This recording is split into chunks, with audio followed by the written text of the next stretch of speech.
அப்போ சின்ன video play பண்ணிட்டு, இன்ட்ரோ ஷூட் பண்ணும்போது நான் வீடியோ எடுக்கவே இல்ல.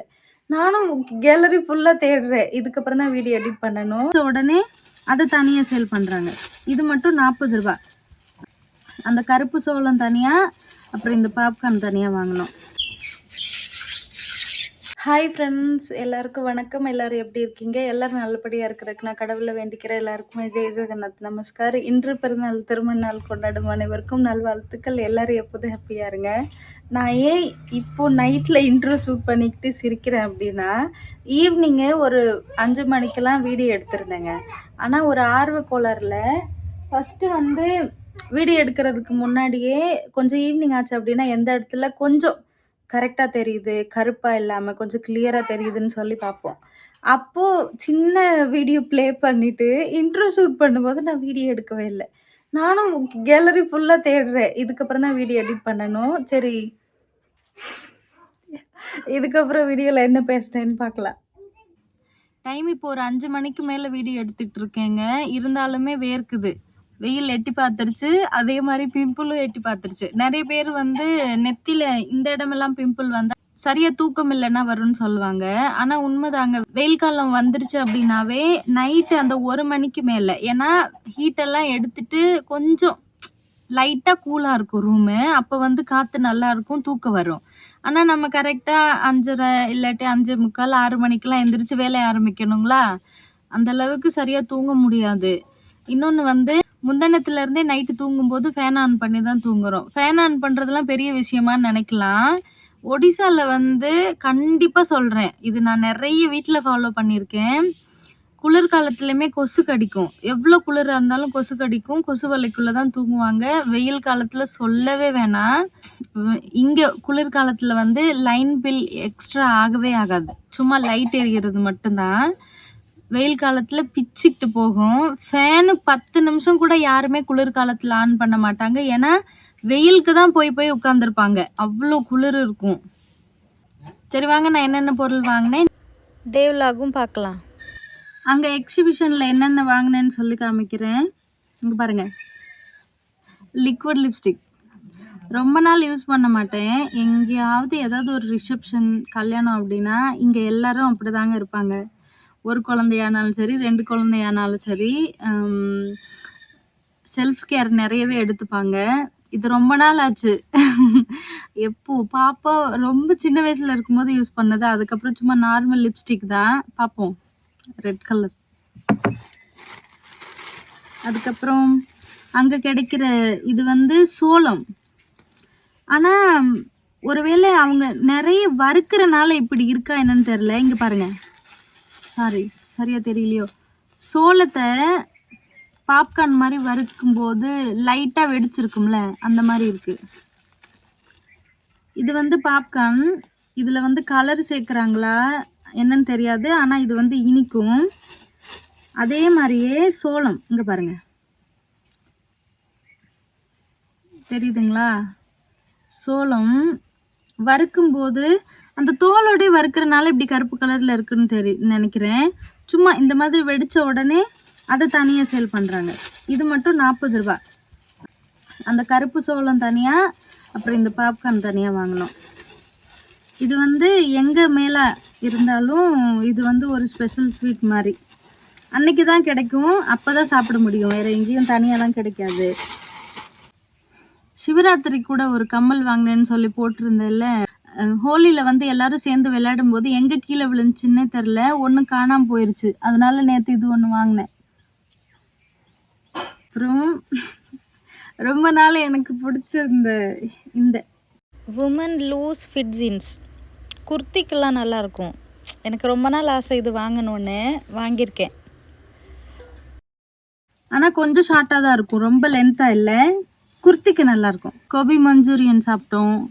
அப்புறம் பாப்பா சாப்பிட்டால ஸ்ப்ரிங் பொட்டேட்டோ. அவர் 2 லஸ்ஸி குடிக்கிறதுக்காக என்கிட்ட கொடுத்து என்னை வீடியோ வேறு எடுத்தார். ஆனால் நான் குடிக்கவே இல்லை. மேலே இருந்த சாக்லேட்டும் அப்புறம் தேங்காய் மட்டும்தான் சாப்பிட்டேன். அவருக்கு ஒரு ஷர்ட் வாங்கியிருந்தோம். அதை போட்டுட்டு தான் இன்றைக்கி சேர போயிருக்காங்க. வந்ததுக்கப்புறம் காமிக்கிறேன். வேறு ஒன்றும் வாங்கலைங்க, இவ்வளோதான்.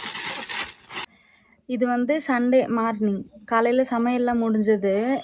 நேற்று நைட்டு என் ஹஸ்பண்ட் மீன் வாங்கிட்டு வந்திருந்தாங்க. மீன் குழம்பு செஞ்சோம். அது குழம்பு இருந்துச்சு அப்படிங்கிறனால சாப்பாடு மட்டும் சமைச்சிருக்கேன். அப்பா இன்னும் கடையில் இருந்து வரல. இதுக்கப்புறம் எனக்கு கொஞ்சம் வேலை இருக்குது. அது என்னென்ன வேலைங்கிறது பார்க்கலாமா? அந்த கரையான் பொந்தில் கம்மா மண் போட்டிருந்தோம் இல்லைங்க, இங்கே பாருங்கள், அது வந்து நல்லா ஸ்ட்ராங் ஆகிடுச்சு. முன்னாடி கொஞ்சம் ஈரமாக இருக்கும்போது மிதித்தோம் அப்படின்னா இந்த மாதிரி குழி மாதிரி உள்ளே இறங்குச்சு. இப்போது இல்லை. இப்போ இதுக்கு மேலே மண் பூச போகிறோம்.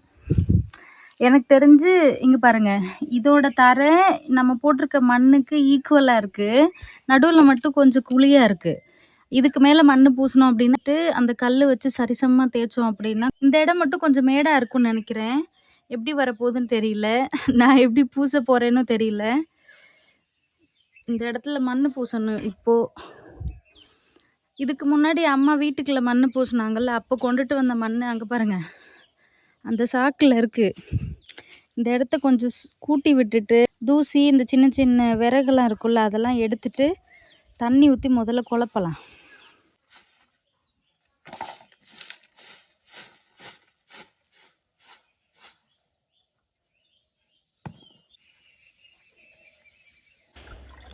அம்மா மண் பூசும்போதெல்லாம் பார்த்துருக்கீங்களா? நம்ம மண் கொட்டின இடத்துல நடுவில் இந்த மாதிரி குழி மாதிரி பறிச்சுக்கிட்டு தான் தண்ணி ஊற்றி கொஞ்சம் கொஞ்சமாக ஊற வைப்பாங்க. கூட்டும் போதுமே அந்த அளவுக்கு எனக்கு கல் இருந்த மாதிரி தெரியல. நல்லா தான் குழப்பினேன். ஆனால் சின்ன சின்ன கல்லெல்லாம் இருந்தது. அதெல்லாம் அப்படி தான் இருக்கும் போலன்னு நல்லா ஆர்வமாக குழப்பிட்டு பூசும்போது எப்படி ஆச்சுன்னு பாருங்கள். ரொம்ப சின்ன சின்ன கல்லுங்க. நம்ம தேய்ச்சோம் அப்படின்னா அந்த கல் இருக்கிற இடம் மட்டும் தனியாக ஒவ்வொரு கோடு மாதிரி பல்ல மாதிரி வரும். அதை பெருக்கி நான் பூசுறதுக்குள்ளே எனக்கு ஒரு மாதிரி இருந்தது. ஆனால் அப்போ கூட எனக்கு சந்தேகமே வரலைங்க. எப்படின்னா அம்மா பூசும்போதெல்லாம் இந்த மாதிரி எடுத்து பார்த்தது இல்லையே. அவங்க சீக்கிரமாக பண்ணிடுவாங்க. ஒருவேளை நம்மளுக்கு எக்ஸ்பீரியன்ஸ் இல்லை, அதனால தான் இப்படி பண்ணுறோமோன்னு. ஆனால் பிடிச்சி தான் பண்ணேன். இவ்வளோ சிரமம் இருந்ததுன்னு வீட்டுக்குள்ளேயுமே பாதியான செஞ்சதுக்கப்புறம் தாங்க எனக்கு தெரிஞ்சுது. கொஞ்சமாக சாணி தேய்ச்சி அதுக்கப்புறம் கல்லில் தேய்ப்பாங்க. தேய்க்கும் போதும் காமிக்கிறேன். இன்னுமே கொஞ்சம் வீட்டுக்குள்ளே வேலை இருக்குது. இங்கே பாருங்கள், இதுக்கு முன்னாடி அந்த மாதிரி இருந்த இடம் இப்போ இப்படி இருக்குது. இந்த வாசப்படிக்கிட்டேயுமே டிஃப்ரெண்ட் தெரியும்னு நினைக்கிறேன். நம்ம இந்த லைன் மாதிரி இருக்குல்லங்க, இங்கேருந்து இது எல்லாமே தண்ணி வந்த இடம். சிமெண்ட் பூசினது தண்ணி வந்ததெல்லாம் இப்படி ஊறி போயிருக்கு. நல்லாவே இல்லை. இங்கே பாருங்கள், இந்த ஓரம் நல்லா இருக்கிறது மட்டும் உட்காந்து சாப்பிட்றனால சாணி பூசி அந்த கலரில் இருக்குது. அந்த மூலையில் கொஞ்சம், இந்த வாசப்படிக்கிட்ட அந்த வாசப்படி, அப்புறம் இங்கெல்லாம் கொஞ்சம் கொஞ்சம் பூசணுங்க.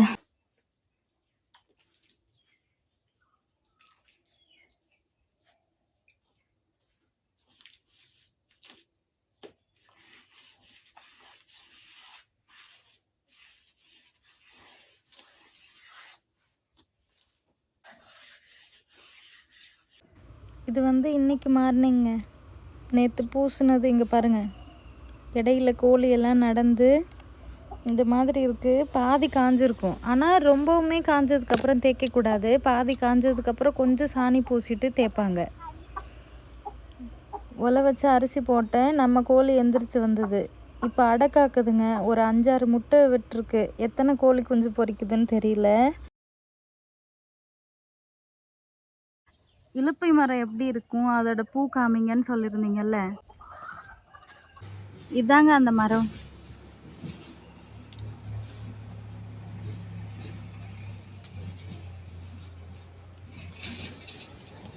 கண்டிப்பாக ஒரு 20 நாள் இல்லாட்டி 25 நாளைக்கு மேலே பூ உதிரும். இங்கே பாருங்க,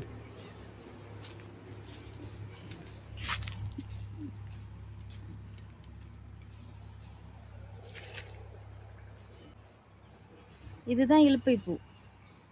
இதில் நிறைய பேர் ஸ்வீட் செய்கிறாங்க.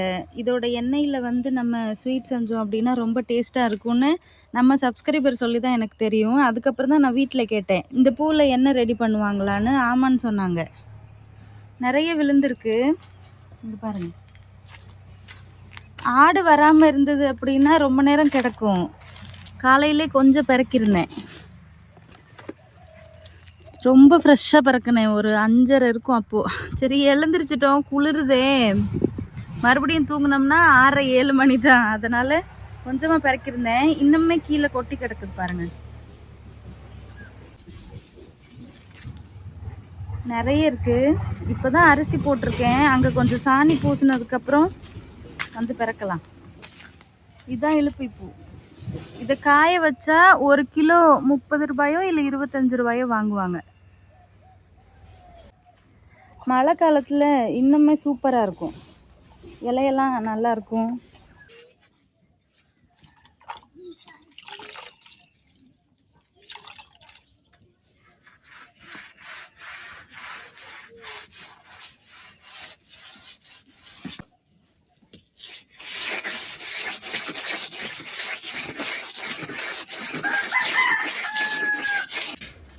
ரொம்ப தண்ணியாகவும் பூசக்கூடாதுங்க, கொஞ்சம் புழிஞ்சிட்டு ஆனால் கொஞ்சம் ஈரமாகிற மாதிரி பூசணும்.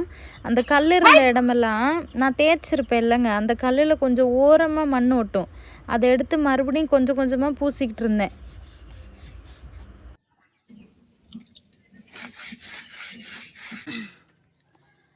முடிஞ்சிருச்சுங்க. மண் வந்து இந்த மாதிரி குடிகான்னு சொல்லுவாங்க, கருப்பு கருப்பாக இருக்கிற கல்லாக இருந்தனால நான் தேய்ச்சேன் அப்படின்னா அதுவாகவே ஓட்டை ஆகுது. அங்கே பாருங்கள், மண் சரியில்லாத மண்ணை உட்காந்து பூசிக்கிட்டு இருந்திருக்கேன். வெளியே தானே, இதுவே போதும். நான் வந்து இது பண்ணதே எனக்கு ரொம்ப பெரிய விஷயந்தான் உண்மையாகவே. அதே மாதிரி நேற்று வீட்டுக்குள்ளே பாதி பூசும்போது நான் வீடியோவில் காமிச்சிருந்திருப்பேன். என் ஹஸ்பண்ட் எந்திரிச்சு என்னை பார்த்து சிரிச்சுக்கிட்டு இருந்தார்.